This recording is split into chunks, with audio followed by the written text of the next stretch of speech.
Au mariage de ma sœur, on m'a remis un badge en papier sur lequel était écrit « Invité à accès restreint ». Ma mère a chuchoté « Ça veut dire pas d'assiette ». J'ai regardé, je me suis dirigé vers la table des cadeaux, j'ai récupéré mon enveloppe avec le chèque de 10 000 $ et j'ai dit « Je pense que tu n'en auras plus besoin ». Ma sœur m'a couru après et mes parents ont crié « Reviens, mais Je m'appelle Waverly Palmer et j'ai 32 ans. La semaine dernière, lors du mariage de ma sœur qui a coûté 200 000 $, dans un domaine de 15 millions de dollars à Greenwich, dans le Connecticut, on m'a remis un badge gris sur lequel était écrit « Invité à accès limité ». Alors que ma mère se penchait vers moi pour chuchoter « Ça veut dire pas d'assiette pour toi, Waverly », je repensais aux 3 années que j'avais passées à économiser 10 000 $ pour cette enveloppe. 3 années de vacances annulées, de repas cuisinés à la maison, et à porter les mêmes vêtements de travail jusqu'à ce que les coutures s'effilochent. Je voulais offrir à ma sœur le cadeau le plus généreux que je pouvais me permettre. Je voulais prouver que j'avais ma place dans cette famille. Au lieu de cela, j'ai reçu un morceau de plastique laminé qui me disait que je n'étais pas la bienvenue à la réception. Alors, je me suis dirigé vers la table des cadeaux, j'ai récupéré mon enveloppe, et j'ai prononcé 5 mots qui ont fait blêmir le visage de ma mère. Avant de vous raconter la suite, prenez un moment pour aimer et vous abonner, mais seulement si cette histoire résonne en vous. Laissez un commentaire pour me dire d'où vous regardez et quelle heure il est chez vous. Mais pour comprendre pourquoi j'ai fait ce que j'ai fait, je dois vous ramener 6 mois avant ce mariage. Sur le papier, la famille Palmer semble parfaite. Mon père, Gérald, est un ingénieur en mécanique à la retraite qui a passé 35 ans dans la même entreprise.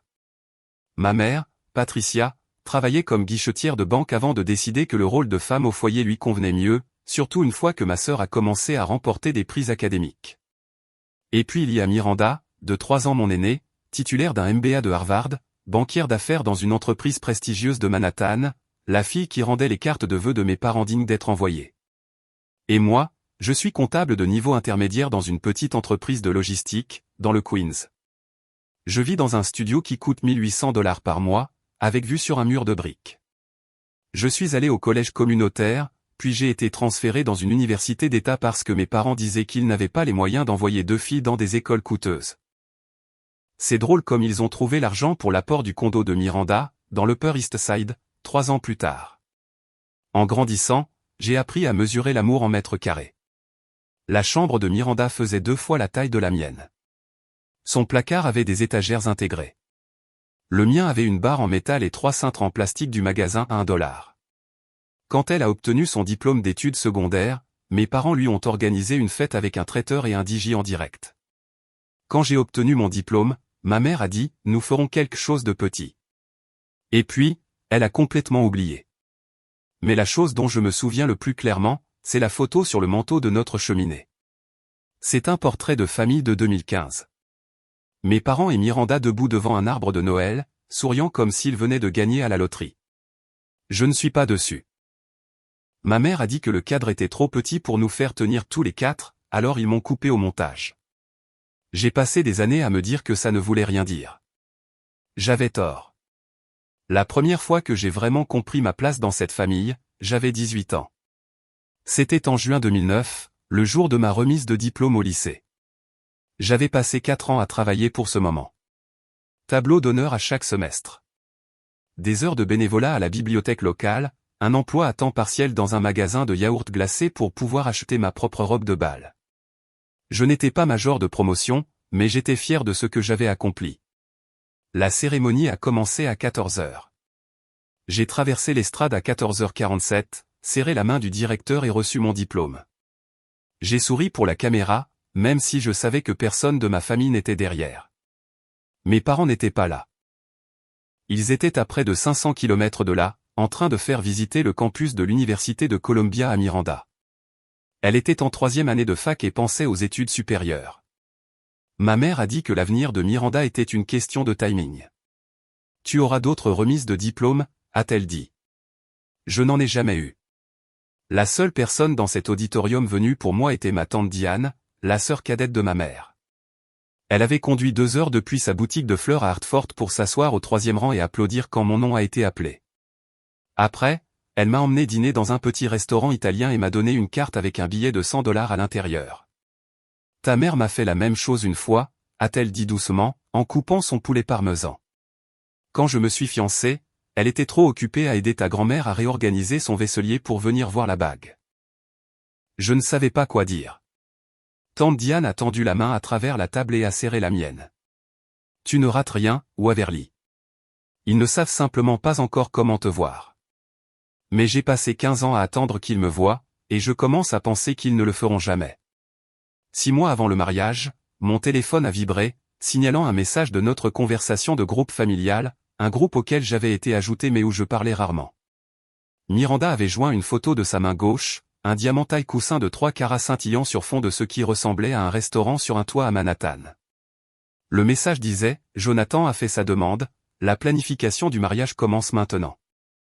Jonathan Whitmore 3. » Je l'avais rencontré exactement 2 fois. Une fois lors d'un dîner de famille où il avait passé tout le repas à parler de son handicap au golf, et une fois à la fête d'anniversaire de Miranda où il ne m'avait pas adressé la parole du tout. Sa famille était de la vieille fortune de Greenwich, dans le Connecticut. Son père était un gestionnaire de fonds spéculatifs à la retraite et sa mère siégeait au conseil d'administration de 3 fondations caritatives différentes. Le genre de personne pour qui, passer l'été, est un verbe d'action. La réponse de ma mère est arrivée en quelques secondes. Mon bébé, c'est le plus beau jour de ma vie. Mon père a envoyé un emoji pouce levé. J'ai tapé et effacé 3 messages différents avant de me décider pour « Félicitations, Miranda. Je suis heureuse pour toi. » Personne n'a répondu. 2 semaines plus tard, l'invitation est arrivée. Papier coton épais, au moins 600 G. Le lettrage était gaufré en or avec un monogramme personnalisé entremêlant les M et les J. Un petit encart informait les invités que le mariage aurait lieu au domaine de la famille Whitmore et que l'hébergement dans un hôtel voisin avait été réservé à un tarif réduit de $450 par nuit. J'ai tenu cette invitation entre mes mains, et j'ai pris une décision. Cette fois, ce serait différent. J'offrirais à Miranda le cadeau le plus généreux que je pouvais me permettre.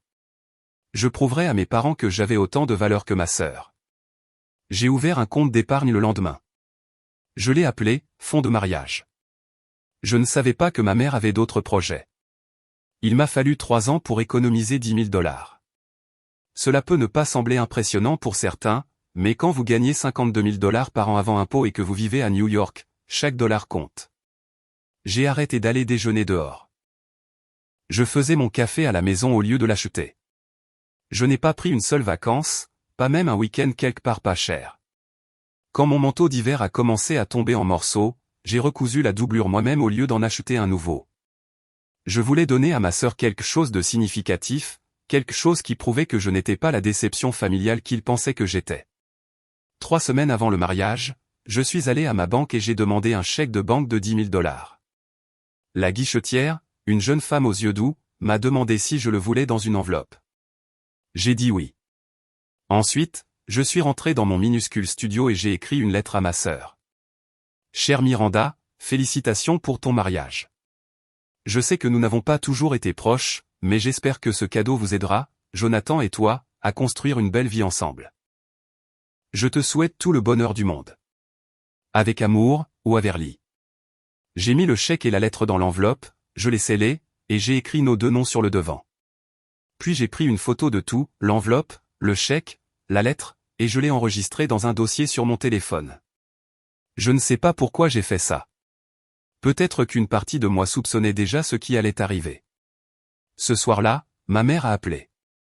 Sa voix était enjouée et artificielle, comme elle le devenait toujours quand elle voulait quelque chose. Waverly, as-tu déjà acheté ton cadeau?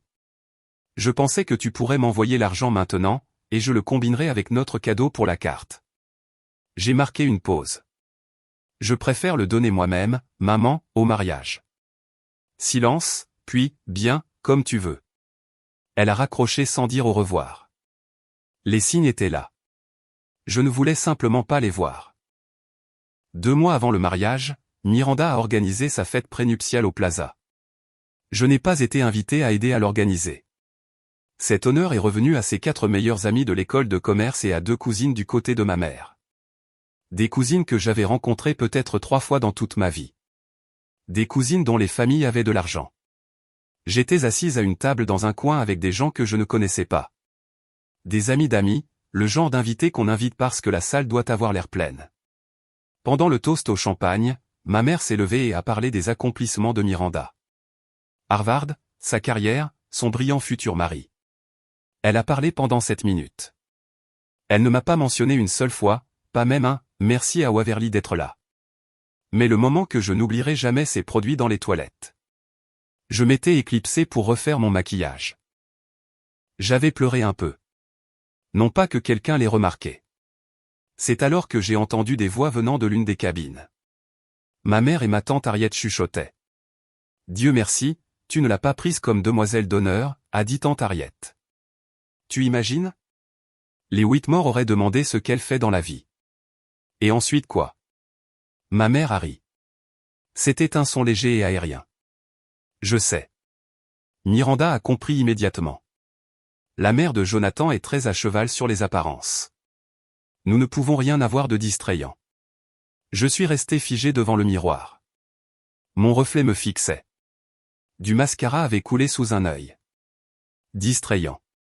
C'est ce que j'étais pour eux. Pas une sœur, pas une fille. Une distraction qui pourrait ruiner leur chance de grimper dans le monde de la famille Whitmore. J'aurais dû partir tout de suite, mais je ne l'ai pas fait. Je me suis dit que ça irait mieux. Je me suis dit que le jour du mariage serait différent. Une semaine avant le mariage, j'ai reçu un courriel de l'organisatrice du mariage. L'objet disait « Liste finale des invités du dîner de répétition ». J'ai fait défiler les 40 noms sur la liste. Les demoiselles d'honneur de Miranda, les garçons d'honneur de Jonathan, les 2 pères de parents, tantes, oncles, cousins du côté Whitmore, même quelques amis d'université de Miranda qui étaient arrivés en avion plus tôt. Mon nom n'y figurait pas. J'ai lu la liste 3 fois, convaincu que je l'avais manqué. Puis j'ai appelé ma mère. Maman, je n'ai pas reçu d'invitation pour le dîner de répétition. Oh, elle a fait une pause. Waverly, le dîner de répétition est uniquement pour le cortège et la famille immédiate. Les parents de Jonathan sont très stricts sur les nombres. J'ai senti quelque chose de froid s'installer dans ma poitrine. Je ne suis pas de la famille immédiate? Tu sais ce que je veux dire. Ce n'est pas personnel. Ce sont les Whitmore qui invitent et ils ont beaucoup de gens importants à loger. Il n'y a tout simplement pas de place. J'ai rouvert le courriel. J'ai scanné les noms. Jessica, l'amie de Miranda, est sur la liste. Elle n'est pas de la famille. C'est une demoiselle d'honneur. Waverly. Ne rends pas les choses difficiles. Je voulais crier. Je voulais lui demander pourquoi Jessica, une femme que Miranda connaissait depuis 4 ans, était plus importante que la sœur avec qui elle avait grandi. Mais je savais que ça n'aurait pas d'importance. Ma mère avait fait son choix il y a longtemps. D'accord, ai-je dit doucement. Je comprends. Bien. On se voit à la cérémonie. Elle a raccroché. Je suis resté assise dans mon appartement pendant un long moment après ça, fixant l'enveloppe sur ma table de cuisine. 10 000 $, 3 ans de sacrifice, et je n'étais même pas invité au dîner la veille. Mais je croyais toujours que le jour du mariage serait différent. Je croyais toujours que lorsqu'il verrait ce que j'avais fait pour Miranda, il me verrait enfin. J'étais tellement naïve. 3 jours avant le mariage, tante Diane m'a appelé. Je pouvais entendre des ciseaux coupés en arrière-plan. Elle était probablement en train d'arranger des fleurs dans sa boutique, comme elle le faisait toujours quand elle avait besoin de réfléchir. Waverly, chérie, j'ai entendu parler du dîner de répétition, j'ai soupiré. C'est bon, tante Diane. C'est juste de la logistique. Ce n'est pas de la logistique. Sa voix était plus tranchante que d'habitude. C'est ta mère qui est ta mère. Et je dois te poser une question importante. Veux-tu vraiment aller à ce mariage? La question m'a prise au dépourvu. Bien sûr que oui. Miranda est ma sœur. Miranda est ta sœur? Tante Diane a acquiescé. Mais ça ne veut pas dire qu'elle agit comme telle. Et Patricia? Elle s'est arrêtée. Ta mère et moi avons grandi dans la même maison, Waverly. Je sais exactement de quoi elle est capable. Qu'est-ce que tu veux dire? Tante Diane est restée silencieuse un moment. Puis, au mariage de ta mère, on m'a assise à la dernière table, à côté du poste du traiteur. Elle m'a présenté à la famille de ton père comme étant sa sœur, celle qui arrange les fleurs. Pas par mon nom, pas comme de la famille, juste celle qui arrange les fleurs. Je ne savais pas quoi dire. Ta mère ne te déteste pas, Waverly. Elle ne te voit simplement pas comme utile à ses plans. Et en ce moment, son plan est d'impressionner la famille Whitmore. Tu ne rentres pas dans ce cadre. Alors, qu'est-ce que je devrais faire? Ce n'est pas à moi de décider. Je l'ai entendu poser les ciseaux. Mais je veux que tu saches quelque chose. Je serai à ce mariage, et s'il se passe quoi que ce soit du tout, tu ne seras pas seul. J'ai senti les larmes me piquer les yeux. Merci, tante Diane. La famille, ce n'est pas une question de sang, ma chérie. C'est une question de qui est présent. Souviens-toi de ça. Je ne savais pas à quel point j'aurais besoin de ces mots. 3 jours plus tard, la veille du mariage, mon téléphone a sonné à 23h47. C'était Sophie Roberts. Nous étions meilleurs amis depuis l'université, et par une étrange coïncidence, son entreprise d'événementiel avait été embauchée pour coordonner le mariage de Miranda. Elle essayait de rester professionnelle à ce sujet, gardant notre amitié séparée de son travail. Mais cette nuit-là, sa voix tremblait. Wave. Je dois te dire quelque chose, et j'ai besoin que tu restes calme. Je me suis assise dans mon lit. Qu'est-ce qu'il y a? Je vérifiais le plan de table ce soir. Vérification finale avant demain. Elle a fait une pause. Ton nom était à la table 3 il y a 2 semaines. Famille de la mariée. Mais quand j'ai regardé aujourd'hui, il a été rayé au stylo et il y a une note à côté. Mon cœur a commencé à battre la chamade. Qu'est-ce que la note dit? Elle dit, l'invité recevra un badge d'accès limité, pas de repas. Je ne pouvais plus respirer. Qui a écrit ça? Je ne sais pas avec certitude, mais je reconnais l'écriture, Wave. La voix de Sophie a baissé. Ça ressemble à celle de ta mère. La pièce a commencé à tourner. Pas de repas, accès limité. Il ne m'excluait pas seulement du dîner de répétition. Il m'excluait de toute la réception. Sophie, tu es sûre? J'ai pris une photo de la note. Je te l'envoie maintenant. Mon téléphone a vibré. J'ai ouvert l'image et j'ai fixé l'écriture familière. La même cursive soignée qui avait signé mes cartes d'anniversaire pendant 32 ans. L'invité recevra un badge d'accès limité. Pas de repas. Ma mère ne m'avait pas juste oublié. Elle avait planifié cela délibérément, méthodiquement. Elle voulait mon argent, mais pas ma présence. Je n'ai pas dormi cette nuit-là, mais au matin, je savais exactement ce que j'allais faire. Je me suis réveillé le matin du 14 juin avec un étrange sentiment de clarté. La panique de la veille s'était consumée. À sa place se trouvait quelque chose de plus froid, de plus dur, pas exactement de la colère, plutôt de la certitude. Je me suis tenu devant mon placard, le même petit placard que j'avais depuis 4 ans, et j'ai choisi ma tenue avec soin. Une robe bleu marine que j'avais achetée en solde il y a 2 ans. Simple, élégante, qui n'attire pas l'attention. Le genre de robe que l'on porte quand on veut avoir l'air respectable mais pas mémorable. J'ai fait mon propre maquillage. Des tons neutres. Une légère application de mascara. Rien qui ne coulerait si je pleurais. Ensuite, je me suis assise à ma table de cuisine et j'ai rassemblé mes preuves. La capture d'écran du texto de ma mère me demandant d'envoyer l'argent plus tôt. La photo de la note du plan de table que Sophie avait envoyé. La photo de mon enveloppe avec le chèque de banque à l'intérieur, et les coordonnées de Sophie au cas où quelqu'un essaierait de me traiter de menteuse. J'ai mis mon téléphone dans ma pochette à côté de l'enveloppe. Puis j'ai appelé tante Diane. J'y vais quand même, lui ai-je dit. Je me doutais que tu le ferais. Est-ce que tu vas bien? Je ne sais pas, mais j'ai besoin d'aller jusqu'au bout. J'ai besoin de les voir me le faire en face. Tante Diane est restée silencieuse un moment. Je serai là, Waverly. Je resterai près de la table des cadeaux. Si tu as besoin de moi, regarde simplement dans cette direction. Merci. Et Waverly, quoi que tu décides de faire, je te soutiendrai. Même si ça fait que ta mère me déteste pour toujours. J'ai souri pour la première fois en 24 heures. Je pense qu'elle le fait déjà. Probablement, mais ça ne m'a jamais arrêté auparavant.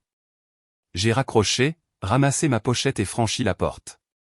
Il était temps d'affronter ma famille. Le domaine des Whitmore ressemblait à une image sortie d'un magazine. Architecture géorgienne, colonnes blanches, et manucurés taillés en forme géométrique parfaite. L'allée était une courbe majestueuse de gravier blanc bordé de BMW, de Mercedes et de Range Rover qui coûtaient probablement plus que mon salaire annuel. J'avais pris le train depuis la ville, puis un taxi depuis la gare. Le chauffeur a sifflé quand nous sommes arrivés devant le portail. Sacrée fête, hein? Quelque chose comme ça. J'ai marché vers l'entrée où deux membres du personnel en gilets noirs impeccables se tenaient derrière une table d'enregistrement, nappe blanche, composition florale et vase en cristal, une pile soignée de badges organisés par ordre alphabétique. La femme devant moi, quelqu'un que je ne reconnaissais pas, a donné son nom et a reçu un badge doré étincelant. Je l'ai regardé l'épingler à sa robe et franchir l'entrée sans un second regard. « Votre nom ?» a demandé le membre du personnel. « Waverly Palmer. » Il a scanné sa liste, puis a passé la main sous la table. Quand sa main est remontée, il tenait un badge gris. Pas doré. Gris. La couleur du béton. La couleur de quelque chose qu'on préférerait ne pas remarquer. J'ai baissé les yeux dessus. 3 mots imprimés en lettres noires simples. Invité à accès limité. Madame, ce badge vous donne accès uniquement à la zone de cérémonie. La tente de réception nécessite un badge doré. Je l'ai fixé. Je suis la sœur de la mariée. Son visage a vacillé avec quelque chose qui aurait pu être de la sympathie. Je suis désolé, madame. Je ne fais que suivre la liste. Avant que je puisse répondre, j'ai senti une main sur mon coude. Je me suis tourné. Ma mère, vêtue d'une robe rose pâle qui coûtait probablement plus que mon loyer, des diamants à la gorge, un sourire parfait qui n'atteignait pas ses yeux. Waverly, chérie. Parlons un instant en privé. Le membre du personnel a semblé soulagé. Ma mère m'a tiré vers un groupe de rosiers, hors de portée de voix de la table d'enregistrement. Ne fais pas de scène, a-t-elle dit, toujours souriante. Toute personne qui nous regarde doit penser que nous avons une conversation agréable. Qu'est-ce que signifie accès limité, ai-je demandé. Ma voix était stable. J'étais fier de ça. Cela signifie. Elle a jeté un coup d'œil par-dessus son épaule, puis a baissé la voix. Cela signifie que tu peux assister à la cérémonie, mais qu'il n'y a pas de place pour toi à la réception. Les mots m'ont frappé comme de l'eau glacée. Pas de place? Les parents de Jonathan ont beaucoup d'invités importants, Waverly.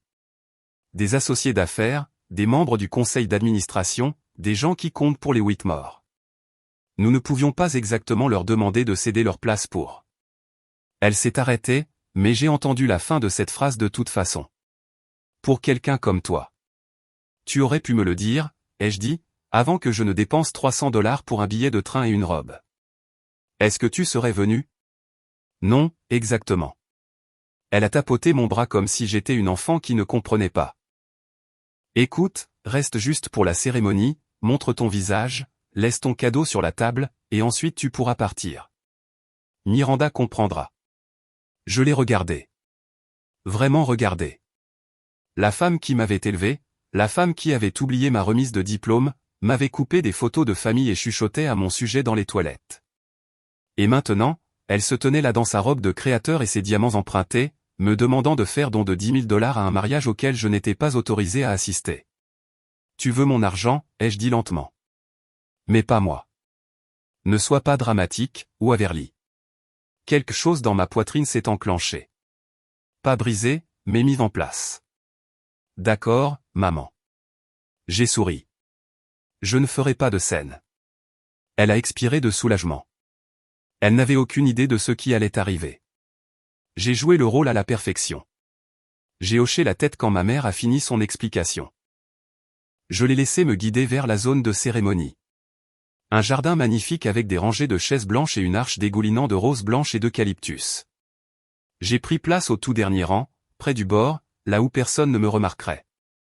La chaise était différente des autres, moins chère, une simple chaise pliante, alors que les 10 premiers rangs avaient des sièges rembourrés avec de hauts dossiers. Je me suis assise et j'ai regardé ma famille se préparer pour le plus beau jour de leur vie. Mon père se tenait près du devant, faisant la conversation avec le père de Jonathan, un homme aux cheveux argentés dans un costume qui coûtait probablement $5 000. Ma mère circulait parmi les invités, riant et touchant des bras, faisant ce truc qu'elle fait où elle donne à chacun l'impression d'être la personne la plus importante de la pièce. Tout le monde sauf moi. Miranda a émergé de la maison principale dans un nuage de tulle blanc et de dentelle chantilly. Une robe Vera Wang. Je l'avais entendu mentionner le créateur au moins 15 fois. 20 000 $ de tissu et de perles qui la faisaient ressembler à une princesse. Elle était belle, je lui accorde ça. La cérémonie a commencé. Les vœux ont été échangés. Des larmes ont été versées, principalement par ma mère, qui tamponnait ses yeux avec un mouchoir monogrammé. Quand Miranda et Jonathan se sont embrassés, 150 personnes se sont levées et ont applaudi. Je suis restée assise. Après, le photographe a rassemblé les familles pour les portraits. Les deux pères de parents, le cortège, la famille élargie que je n'avais jamais rencontrée. Quelqu'un d'autre de la famille a appelé le photographe. Ma mère a secoué la tête. Non, nous sommes tous là. Je les ai regardés poser devant l'Arche de Rose, souriant comme la famille parfaite qu'ils avaient toujours voulu être. Et j'ai pensé, plus pour longtemps. La cérémonie s'est terminée sous une pluie de pétales blancs et un quatuor à cordes jouant du Mendelssohn. Les invités ont commencé à dériver vers la tente de réception, une énorme structure blanche qui brillait de l'intérieur comme une lanterne. À travers les rabats ouverts, je pouvais voir des lustres en cristal suspendus au plafond, des tables drapées de lin ivoire, des centres de tables de fleurs hollandaises importées qui coûtaient probablement plus que mes courses hebdomadaires. Je me tenais au bord du jardin, regardant ma famille disparaître dans cette lumière dorée. Personne ne s'est retourné. Pendant un instant, juste un instant, j'ai envisagé de partir, de prendre mon enveloppe, de redescendre cette allée de gravier blanc et de ne plus jamais parler à aucun d'eux. Cela aurait été la chose digne à faire, la chose silencieuse. Mais j'en avais fini d'être silencieuse. Une main a touché mon épaule. Je me suis retourné pour trouver tante Diane debout à côté de moi, ses cheveux argentés tirés en un chignon élégant, portant une simple robe bordeaux qui semblait pourtant plus royale que tout ce que ma mère portait. « Comment tiens-tu le coup, ma chérie ?» Je lui ai montré le badge gris toujours serré dans ma main. « Ils ne veulent pas de moi à la réception. »« Je sais », m'a dit Sophie. Elle n'avait pas l'air surprise, juste triste. « Qu'est-ce que tu vas faire ? » Je vais récupérer mon enveloppe. Tante Diane a hoché la tête lentement. La table des cadeaux est près de l'entrée. Je suis passé devant plus tôt. Elle a serré ma main. Je serai tout prêt. Tu ne seras pas seul. Merci. Waverly. Elle a soutenu mon regard. Quoi qu'il arrive dans les 10 prochaines minutes, ne t'excuse pas. N'explique pas. Ne leur donne pas la satisfaction de te voir craquer. J'ai pris une profonde inspiration. Je ne le ferai pas, elle a reculé et je me suis tourné vers la tente. La table des cadeaux m'attendait. J'étais à mi-chemin de l'entrée quand un membre du personnel s'est mis en travers de mon chemin, « Excusez-moi, madame. » Il était jeune, peut-être 22 ans, avec une expression d'excuse. « Puis-je voir votre badge ?» J'ai levé la carte grise. Son visage s'est décomposé. « Je suis désolé, madame. Ce badge ne donne pas accès à la zone de réception. Badge doré uniquement. » Je comprends. J'ai gardé ma voix calme. Mais je suis la sœur de la mariée. J'ai juste besoin d'eux. Je suis vraiment désolé. Il avait l'air sincèrement mal à l'aise. J'ai des instructions strictes. Pas d'exception. Par-dessus son épaule, je pouvais voir la réception battre son plein. Des serveurs portant des plateaux de champagne. Des invités riant et se mêlant aux autres. Mes parents debout près de la table d'honneur, acceptant les félicitations comme s'ils venaient d'accomplir quelque chose de magnifique. Et puis Miranda est passée. Elle était toujours dans sa robe de mariée, radieuse et rougeaude après la cérémonie. Ses yeux ont rencontré les miens à travers la foule. Pendant une seule seconde, j'ai pensé qu'elle pourrait s'arrêter, pourrait dire aux membres du personnel de me laisser passer, pourrait se souvenir que j'étais sa sœur avant d'être un inconvénient. Au lieu de cela, elle a détourné le regard et a continué à marcher. Elle n'a même pas ralenti. Le membre du personnel s'est déplacé maladroitement. « Madame, si vous voulez attendre dehors, je peux. » « C'est bon. » J'ai reculé. Je n'essaie pas d'entrer. Il a semblé soulagé. Je me suis retourné et j'ai marché vers le côté de la tente, où une table blanche couverte de tissu de soie soutenait une montagne de cadeaux magnifiquement emballés. Pas de sécurité, pas de surveillance, juste un panneau décoratif qui disait « Bénédiction pour Aimé J » en calligraphie dorée. Mon enveloppe était là-dedans quelque part. 10 000 $ que ma famille s'attendait à recevoir, mais ne pensait pas que je méritais d'être remercié en personne. Il était temps de la reprendre. Je veux faire une pause ici un instant. Vous avez vu ce qu'ils m'ont fait. Le badge gris, les explications chuchotées, ma propre sœur passant devant moi comme si j'étais invisible. Alors, voici ma question. Que feriez-vous? Partiriez-vous tranquillement, confronteriez-vous vos parents, ou quelque chose d'autre entièrement? Laissez votre réponse dans les commentaires, A, B ou C. Je veux vraiment savoir. Et si cette histoire vous fait ressentir quelque chose en ce moment, appuyez sur le bouton de partage. Quelqu'un dans votre vie a besoin d'entendre ça. Maintenant, laissez-moi vous raconter ce qui s'est passé ensuite. La table des cadeaux était encore plus élaborée de près. De la soie ivoire tombant en cascade sur l'herbe. Des pivoines blanches arrangées dans des bols en cristal. Des boîtes emballées dans du papier coûteux avec des rubans assortis, le genre qu'on voit dans les grands magasins de luxe. Certains cadeaux étaient clairement coûteux. Quelques-uns avaient des cartes de marque que je reconnaissais. Tiffany, Williams-Sonoma. Une longue boîte qui aurait pu provenir d'un bijoutier.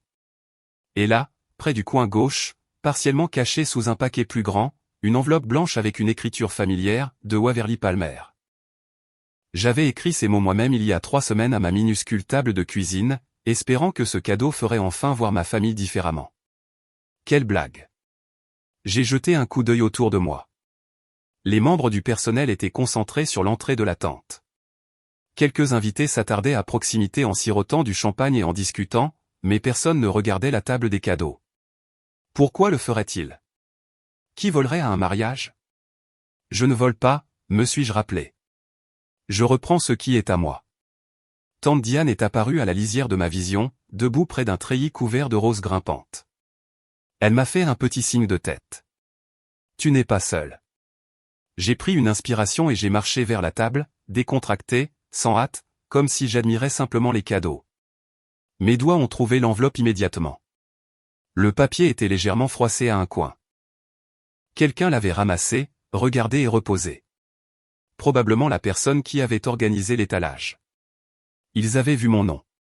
Ils savaient que j'avais donné généreusement. Mais ils avaient quand même décidé que je ne méritais pas d'être là quand Miranda l'ouvrirait. J'ai glissé l'enveloppe dans ma pochette en un mouvement fluide. C'est à ce moment-là que j'ai entendu des talons claquer sur la dalle derrière moi. Waverly? La voix de ma mère était tranchante, confuse. Qu'est-ce que tu fais? Je m'étais attendu à ça, peut-être même espéré. Ma mère se tenait à 1 mètre de moi, flûte de champagne à la main, son visage parfaitement maquillé figé dans une expression quelque part entre le choc et la fureur. Derrière elle, quelques invités s'étaient retournés pour regarder. Pas beaucoup, mais assez. Je t'ai posé une question, a-t-elle dit, baissant la voix jusqu'à un sifflement. Qu'est-ce que tu fais à la table des cadeaux? Je reprends mon enveloppe. Elle s'est arrêtée.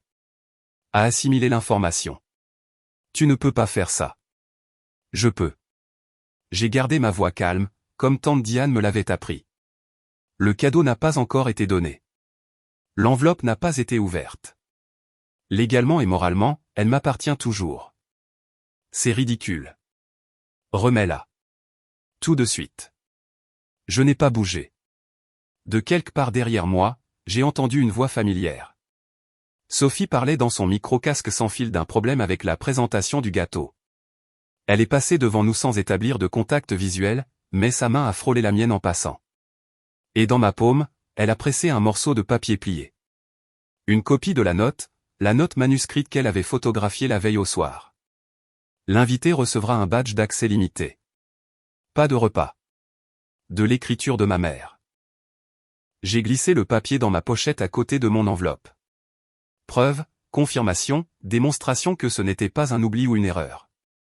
Ma mère avait planifié cela depuis le début. Patricia. Une voix de femme nous a interrompus. Plus âgée, cultivée, avec le léger accent de la vieille fortune du Connecticut. Est-ce que tout va bien? Je me suis retourné.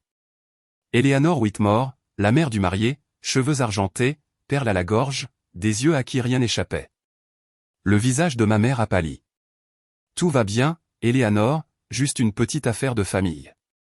Mais le regard d'Eleanor s'était déjà posé sur moi, sur mon badge gris, sur la pochette que je tenais un peu trop fermement. Je vois, dit-elle. C'est intéressant. Les 30 secondes suivantes ont semblé durer 1 heure. Eleanor Whitmore me regardait toujours avec ses yeux vifs et intelligents. Ma mère était figée à côté d'elle, calculant clairement comment sauver la situation, et en arrière-plan, le quatuor à cordes jouait quelque chose de doux et romantique pendant que 150 invités inconscients faisaient la fête. J'ai regardé le badge gris toujours accroché à ma robe. Puis la tente, dorée et rougeoyante, pleine de gens à qui l'on avait dit que je n'étais pas assez importante pour m'asseoir avec eux. Ma mère a fait un pas vers moi. « Waverly, s'il te plaît, ne fais pas ça ici. Pas aujourd'hui. » « Pourquoi pas aujourd'hui ? » »« Parce que c'est le mariage de ta sœur. »« Ah bon ? » J'ai incliné la tête. « Parce que de là où je suis, ça ressemble plus à ton mariage. Ta chance d'impressionner les Whitmore. Ton opportunité de prouver que la famille Palmer a sa place dans leur monde. » Le sourcil d'Eleanor s'est levé presque imperceptiblement. « Ce n'est pas juste, » a dit ma mère. « Juste. » J'ai failli rire. « Tu m'as demandé l'argent de mon cadeau il y a 3 semaines. Tu le voulais plutôt pour pouvoir le combiner avec le tien, pour que Miranda pense que la générosité venait de toi. Quand j'ai dit non, tu as décidé de me punir. Ce n'est pas, tu as rayé mon nom du plan de table. Tu as donné des instructions pour que je reçoive un badge limité. Tu as fait en sorte que je ne puisse même pas m'asseoir pour manger au mariage de ma propre sœur. » Le visage de ma mère était passé de pâle à gris. Eleanor Whitmore n'avait pas dit un mot, mais son expression s'était transformée en quelque chose de froid et d'évaluateur. « J'ai la note, maman. » J'ai tapoté ma pochette. Sophie l'a trouvée. « Ton écriture, tes instructions, pas de repas. » Pour la première fois de ma vie, j'ai vu ma mère à court de mots. Et c'est à ce moment-là que Miranda est apparue à l'entrée de la tente. Bon sang, qu'est-ce qui se passe ? La foule s'est écartée pour ma sœur comme si elle était de la royauté. Miranda a balayé l'espace vers nous dans un nuage de tulle blanc, le visage rouge de ce que j'ai d'abord cru être de la joie, mais que j'ai rapidement reconnu comme de la rage. Jonathan traînait derrière elle, l'air confus. Plusieurs invités avaient arrêté leur conversation pour regarder. Waverly. La voix de Miranda était glaciale. « Qu'est-ce que tu fais à ma table des cadeaux ? » J'ai sorti l'enveloppe de ma pochette et je l'ai levée pour que tout le monde à proximité puisse voir. « C'est mon cadeau pour toi. Un chèque de banque de 10 000 $. Un murmure a parcouru les invités qui regardaient. 10 000 $ était une somme importante, même pour cette foule. J'ai économisé pendant 3 ans, ai-je continué, gardant ma voix stable. J'ai sauté des vacances. J'ai acheté mon café à la maison. J'ai porté le même manteau pendant 4 hivers parce que je voulais te donner quelque chose de significatif. Parce que je pensais que peut-être, cette fois, tu me traiterais comme de la famille. L'expression de Miranda a vacillé. Surprise, peut-être. Ou malaise. Waverly, ce n'est pas, mais je n'ai pas été invité au dîner de répétition. Je n'ai pas eu le droit d'être demoiselle d'honneur. Et quand je suis arrivé aujourd'hui, on m'a donné ça. J'ai levé le badge gris avec ma main libre. Accès limité. Pas de repas. Ta propre sœur n'a pas eu le droit de manger à ton mariage. Le murmure s'est amplifié. Je pouvais voir les invités échanger des regards. Ce n'était pas censé arriver à un mariage comme celui-ci. C'était. Miranda a regardé notre mère. C'était pour des raisons d'espace. Les parents de Jonathan avaient tellement d'invités. Maman a écrit la note elle-même. J'ai croisé le regard de ma sœur. Elle l'a mise dans le plan de table. Son écriture, sa décision. Elle voulait mon argent, mais elle ne voulait pas de moi. Eleanor Whitmore s'est avancée. Est-ce vrai, Patricia ? La couleur a quitté le visage de ma mère complètement. Je n'ai jamais vu ma mère avoir l'air si petite. Elle se tenait là dans sa robe coûteuse et ses diamants empruntés, entourée des personnes même qu'elle avait essayé si désespérément d'impressionner, et elle n'avait aucune idée de quoi dire. Eleanor, je peux expliquer. J'aimerais beaucoup l'entendre. La voix d'Eleanor était polie, mais assez tranchante pour couper du verre. Parce que, d'après ce que je comprends, tu as refusé à ta propre fille un siège au mariage de sa sœur tout en attendant quand même sa contribution financière. Ce n'est pas. Ce n'était pas comme ça. Alors c'était comment, Patricia ? La bouche de ma mère s'est ouverte et fermée. Aucun son n'en est sorti. Plus d'invités s'étaient rassemblés maintenant. Le quatuor à cordes avait arrêté de jouer. Même le personnel de service s'était arrêté pour regarder. Jonathan se tenait à côté de Miranda, l'air de vouloir être n'importe où ailleurs sur Terre. Miranda a attrapé mon bras. Waverly, arrête ça. Tu gâches tout. Je me suis dégagé. Je ne gâche rien. Je reprends quelque chose qui m'appartient. Tu ne peux pas juste. Je peux. J'ai levé l'enveloppe une fois de plus. Ce chèque n'a pas été encaissé. Ce cadeau n'a pas été donné. Et après tout ce que vous avez fait, tout ce que vous avez laissé maman faire, je le garde. Tu es ridicule. Non. J'ai regardé ma sœur.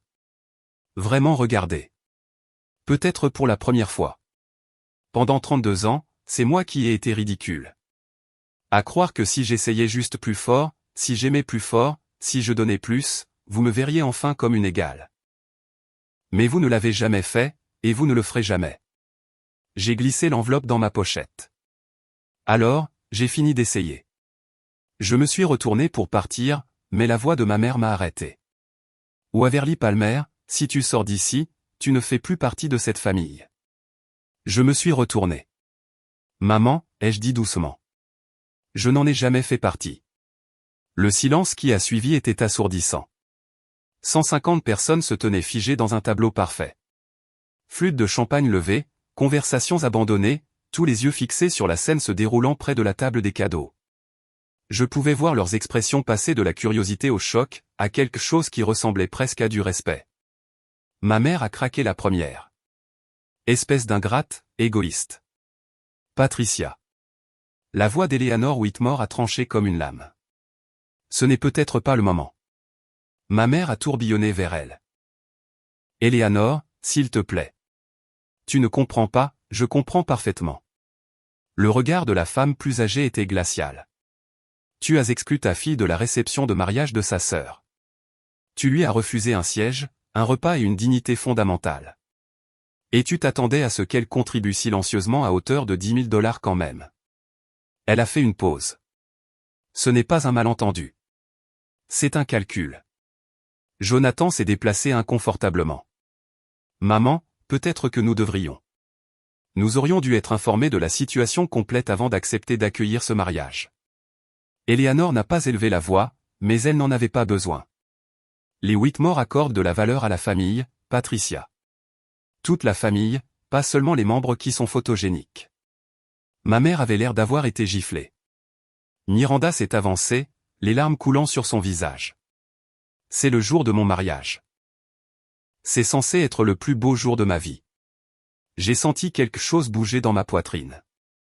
Pas exactement de la culpabilité, mais quelque chose de proche. Je sais, ai-je dit doucement. Et je suis désolé que cela ait été perturbé, mais je ne m'excuserai pas de refuser d'être invisible plus longtemps. Je me suis tourné vers tante Diane, qui observait depuis le bord de la foule. Elle a marché à mes côtés et a mis son bras autour de mon épaule. Nous partons maintenant, a-t-elle annoncé à personne en particulier. Passez une belle réception. Et ensemble, nous avons marché vers la sortie. Derrière nous, j'ai entendu ma mère commencer à pleurer.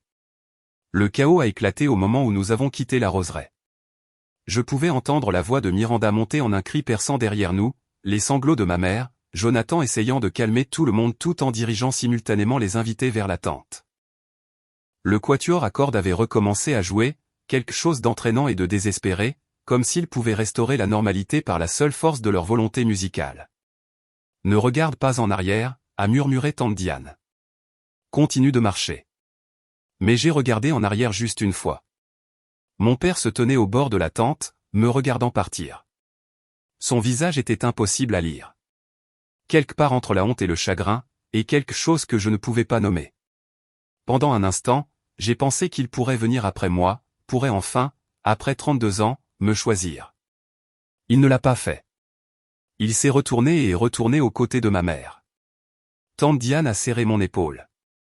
Je sais, ma chérie. Je sais. Nous avons atteint l'avant du domaine où un taxi attendait déjà. Je l'avais appelé ce matin-là avant de quitter mon appartement. Une partie de moi avait su que je ne resterais pas pour la réception. Tu as prévu le coup, a dit tante Diane, impressionnée. J'ai appris que personne d'autre ne prévoit pour moi. Nous sommes montés sur la banquette arrière. Le chauffeur, le même homme qui m'avait déposé plus tôt, nous a jeté un coup d'œil dans le rétroviseur. Faites courte, hein. Quelque chose comme ça. Alors que la voiture s'éloignait, je me suis retourné pour regarder le domaine Whitmore rétrécir dans la lunette arrière. Les colonnes blanches, les haies manucurées, la tente brillant d'or contre le ciel de l'après-midi. Quelque part là-dedans, ma famille gérait les conséquences de ce que j'avais fait. Et je ne ressentais rien. Pas de triomphe, pas de satisfaction, juste un énorme vide épuisé. Qu'est-ce qui se passe maintenant, ai-je demandé. Tante Diane a pris ma main. Maintenant, a-t-elle dit, tu commences ta vie. Nous étions à 400 mètres du domaine quand j'ai entendu les cris. Le chauffeur a ralenti alors qu'une autre voiture s'arrêtait à notre hauteur. Un SUV blanc avec le logo du domaine Whitmore sur la porte. À travers la vitre, j'ai vu Miranda sur le siège arrière, toujours dans sa robe de mariée, le mascara coulant sur son visage. Waverly, arrête. Le chauffeur m'a regardé. Madame. Continuez de conduire. Mais le SUV nous a coupé la route, nous forçant à nous arrêter. Avant que je puisse réagir, Miranda avait ouvert sa porte et courait vers notre taxi dans 20 000 $ de tulle ruiné. Tu dois revenir. Elle était essoufflée, désespérée. Tu dois arranger ça. J'ai baissé ma vitre. Il n'y a rien à arranger, Miranda. Si, il y a quelque chose. Sa voix s'est brisée. Eleanor est furieuse. Le père de Jonathan pose des questions. Maman est. Maman n'arrête pas de pleurer. On dirait un problème pour maman, pas pour moi. Waverly, s'il te plaît. Miranda s'est appuyée contre la portière de la voiture et, pendant un instant, elle a ressemblé à la petite fille qui se faufilait dans ma chambre pendant les orages. Je vais arranger ça. Tu peux revenir à la réception. Je leur dirai qu'il y a eu un malentendu. Un malentendu? Je l'ai fixé. Tu penses que c'était un malentendu? C'était. C'était compliqué.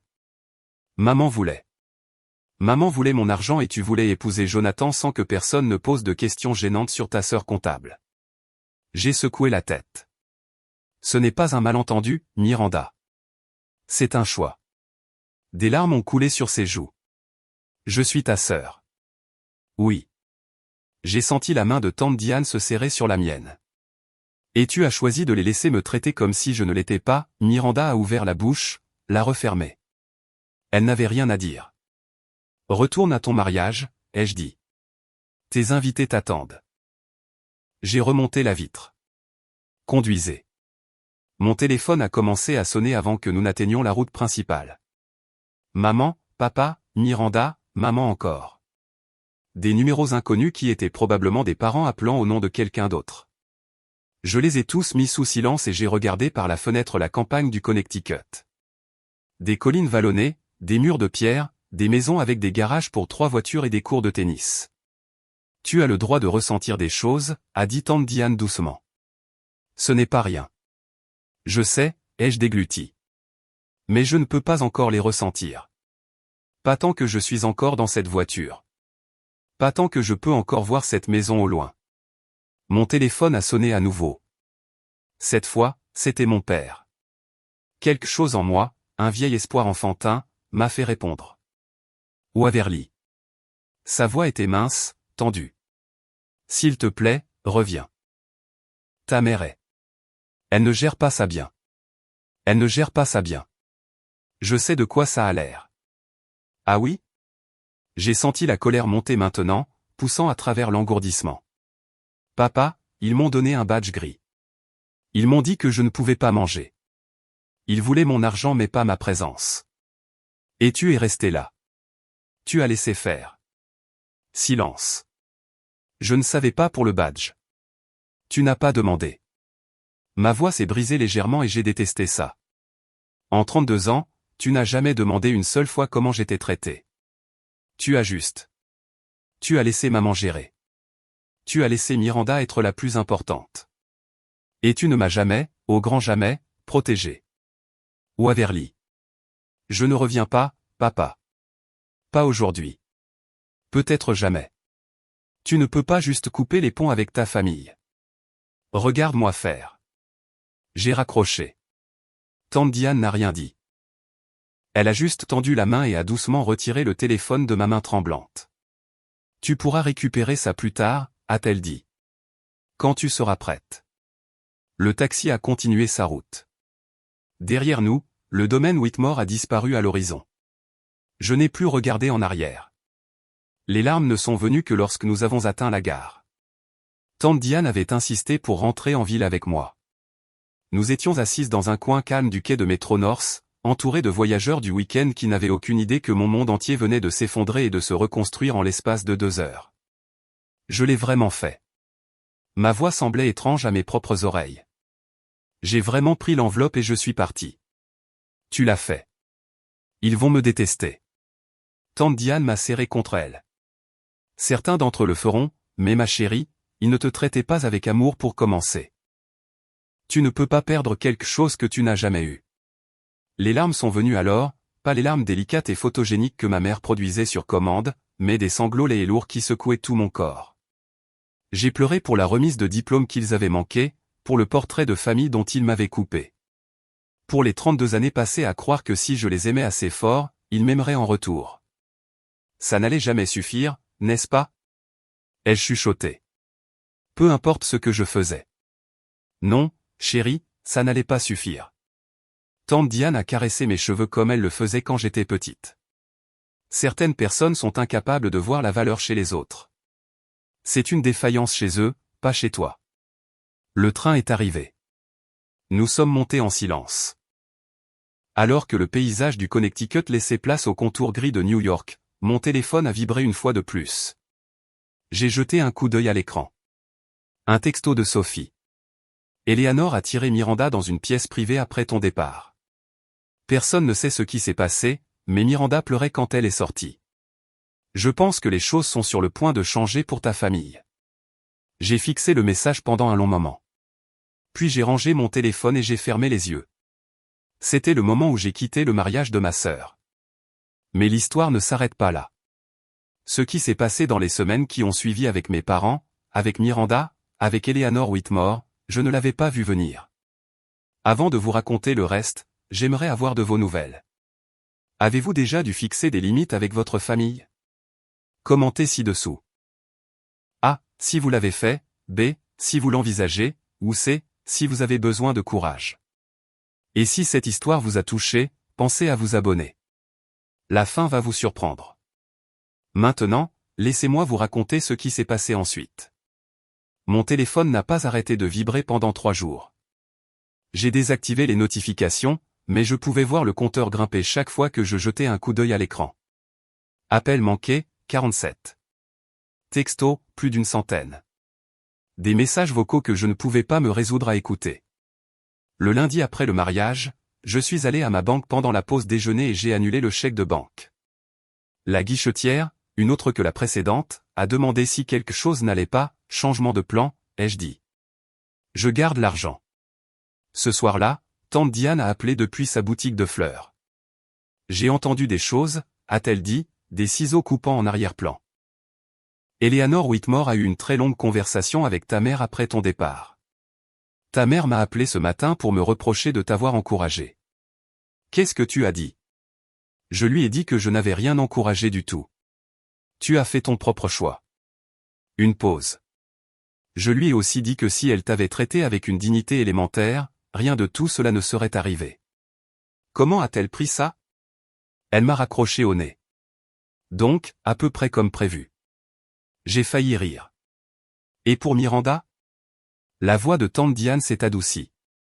D'après ce que j'entends, la lune de miel a été tendue. Eleanor a dit quelque chose à Miranda en privé. Personne ne sait exactement quoi, mais apparemment il y a eu des larmes. Jonathan a essayé d'arrondir les angles, mais Eleanor est. Eh bien, elle est Eleanor. Elle n'oublie pas, j'ai assimilé cela en silence. Une partie de moi voulait se sentir justifiée, mais surtout, je me sentais juste fatigué. Qu'est-ce que je fais maintenant, ai-je demandé. Tu avances, ma chérie. Tu as passé 32 ans à attendre qu'il change. Maintenant, tu arrêtes d'attendre. J'ai regardé autour de mon minuscule studio. La cuisine exiguë, la vue sur le mur de briques, le porte-enveloppe vide sur mon bureau. Je pense que je peux faire ça. 2 semaines après le mariage, 3 choses se sont produites. Premièrement, ma promotion est arrivée. Je travaillais pour devenir comptable senior depuis presque 2 ans et le timing semblait presque cosmique. Ma patronne, une femme pragmatique nommée Margaret, qui n'avait aucune patience pour les drames, m'a appelé dans son bureau un mardi après-midi. Vous avez mérité ça, Waverly. Quoi qu'il se passe dans votre vie personnelle, vous n'avez jamais laissé cela affecter votre travail. Elle a fait glisser un dossier sur son bureau. Augmentation de 12%, nouveau titre, vous commencez le mois prochain. Je l'ai remercié et j'ai réussi à ne pas pleurer jusqu'à ce que j'atteigne les toilettes. Deuxièmement, ma mère a laissé un message vocal. Je les supprimais sans les écouter, mais quelque chose dans celui-ci m'a fait faire une pause. Sa voix était différente. Pas le ton tranchant et contrôlant auquel j'étais habitué, mais quelque chose de plus mince, presque fragile. Waverly, je sais que tu n'écoutes pas ces messages, mais j'ai besoin que tu saches que Eleanor m'a parlé de la famille, de la façon dont nous nous traitons les uns les autres. Une longue pause. Je ne suis pas d'accord avec tout ce qu'elle a dit, mais j'ai pensé. Peut-être que nous devrions parler. J'ai sauvegardé le message vocal. Je n'ai pas rappelé. Troisièmement, mon père a envoyé un courriel. Pas au groupe familial, juste à moi. Privé. Waverly. Je ne sais pas comment dire ça, alors je vais juste le dire. Je suis désolé. J'aurais dû te protéger. J'aurais dû parler. Je ne l'ai pas fait, et c'est un échec avec lequel je devrais vivre. Je ne te demande pas de me pardonner. Je te demande juste de savoir que je le vois maintenant. Je vois ce que nous avons fait. Si jamais tu veux parler, je suis là. Papa. J'ai lu le courriel 7 fois. Je n'ai pas répondu, mais je l'ai enregistré dans un dossier intitulé « Peut-être un jour ». 1 mois après le mariage, j'ai écrit le courriel que je composais dans ma tête depuis des années. Je me suis assise dans mon café préféré, un petit endroit près de mon appartement qui faisait d'excellents flat white, et j'ai fixé le curseur clignotant pendant un long moment avant de commencer à taper. Chère maman, cher papa, et Miranda, je n'écris pas ceci pour vous blesser. J'écris parce que j'ai besoin que vous compreniez quelque chose. Je ne suis plus en colère. La colère demande de l'énergie et j'ai passé trop d'années à donner mon énergie à des gens qui ne la valorisaient pas. Ce que je ressens maintenant est quelque chose de plus proche de la clarté. Pendant 32 ans, j'ai essayé de gagner une place dans cette famille. J'ai été silencieuse quand j'aurais dû parler. J'ai donné quand j'aurais dû retenir. J'ai accepté un traitement que je n'aurais jamais toléré de la part d'étrangers parce que je croyais que la famille signifiait endurer la douleur. J'avais tort.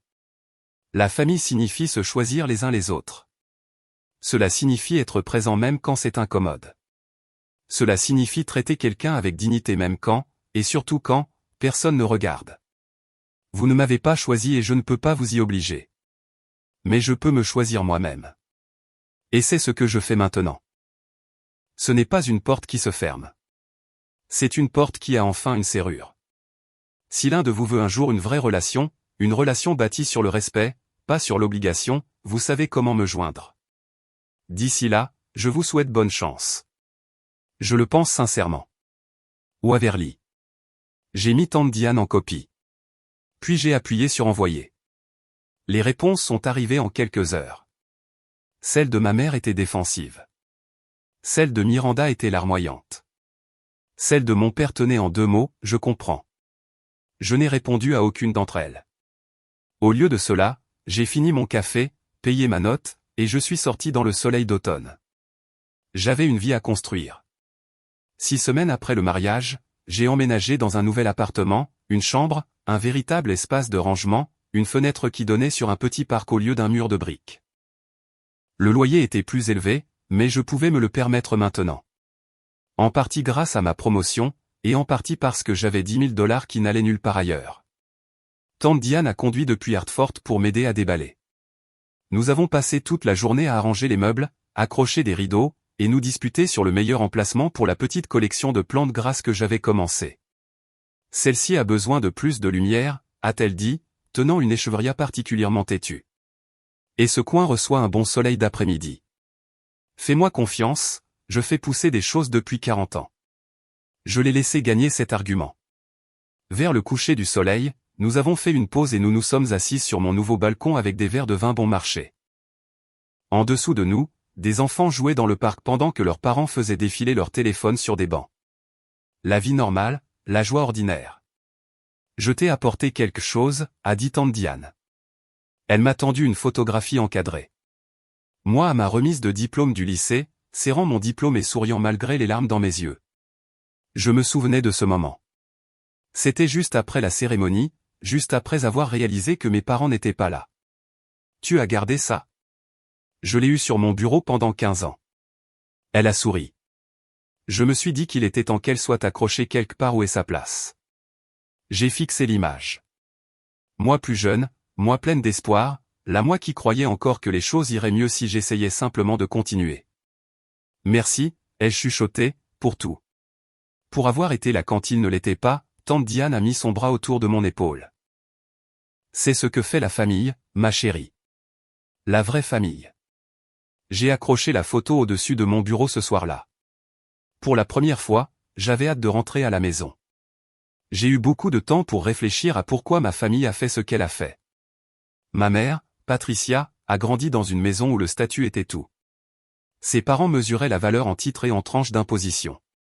Quand Miranda s'est mariée dans la famille Whitmore, maman a vu sa propre rédemption, une chance d'appartenir enfin au monde qu'elle avait toujours envié. Je ne faisais pas partie de ce tableau. Pas parce qu'elle me détestait, mais parce que je ne correspondais pas à sa vision de qui les Palmer pouvaient devenir. Les psychologues ont un terme pour cela, la réussite par procuration. Quand les parents vivent à travers le succès de leurs enfants parce qu'ils se sentent inadéquats par rapport au leur. Maman ne pouvait pas grimper l'échelle sociale elle-même, alors elle s'est attachée au parcours de Miranda. Et quiconque menaçait ce récit, y compris sa propre fille, devenait sacrifiable. Miranda n'était pas malveillante. Elle était complice. Elle a grandi en croyant que le monde lui devait plus parce qu'elle accomplissait plus.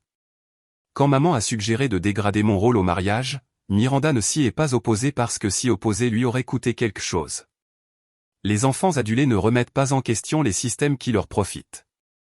Et papa était le facilitateur. L'homme qui maintenait la paix en ne prenant jamais parti, ce qui en pratique signifiait toujours prendre le parti de maman. Son silence n'était pas neutre. C'était un choix. Mais voici ce que j'ai appris. Comprendre pourquoi quelqu'un vous a blessé ne signifie pas que vous devez l'accepter. La compassion et les limites peuvent coexister. Je ne déteste pas ma famille. Je les plains un peu. Ils sont piégés dans une maison bâtie sur l'amour conditionnel, et ils ne peuvent même pas voir les murs. Mais je ne suis plus piégé. Si vous regardez ceci et que vous attendiez la permission d'arrêter d'accepter moins que ce que vous méritez de la part de la famille, de partenaires, de n'importe qui, considérez ceci comme votre signe. Vous avez le droit d'aimer les gens tout en vous éloignant d'eux. Vous avez le droit de protéger votre paix. Vous avez le droit de vous choisir vous-même. Et vous n'êtes jamais, au grand jamais, obligé de rester à une table où l'on ne vous nourrit pas. Merci d'être resté avec moi jusqu'à la fin. Si cette histoire vous a aidé à vous sentir moins seul, laissez un commentaire. A. Si vous avez fixé des limites avec votre famille. B. Si vous y travaillez. Ou C. Si vous aviez besoin d'entendre ça aujourd'hui. Je lis chacun d'entre eux. Et si vous voulez plus d'histoires comme celle-ci, abonnez-vous et appuyez sur la cloche. Il y en a une nouvelle qui vous attend dans la description en ce moment même. À la prochaine, prenez soin de vous. Personne d'autre ne le fera comme vous.